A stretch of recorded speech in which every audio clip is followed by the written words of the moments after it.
Përshëndetje, në këtë video do të mësojmë disa efekte interesante që mund t'i bëjmë me Transform Effect. Hapi parë për zgjedhje këtë, edhe po krijoj me Shift. Ndërsa këtu kam zgjedhë vetëm kufizim, do të thonë ngjyrë të fushës nuk jap, këtu filled, po jap vetëm stroke. Shikoni.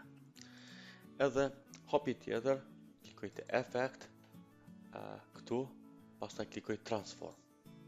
Hapet kjo dritarja.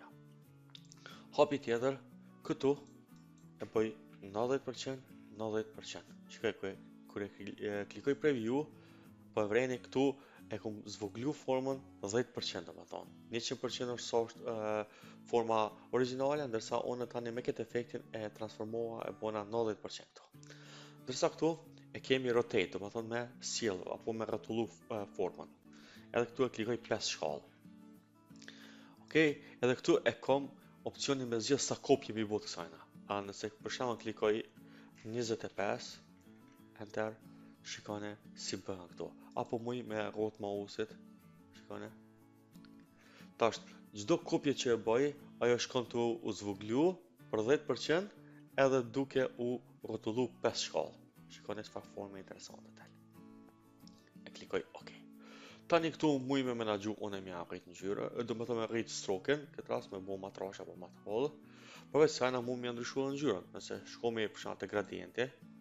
Nëse ju nuk e keni këtu gradientin, mundi më shfaq ka te Windows se keni gradient. Edhe në këtë rast e zgjidhni këtu stroke, kufizimin.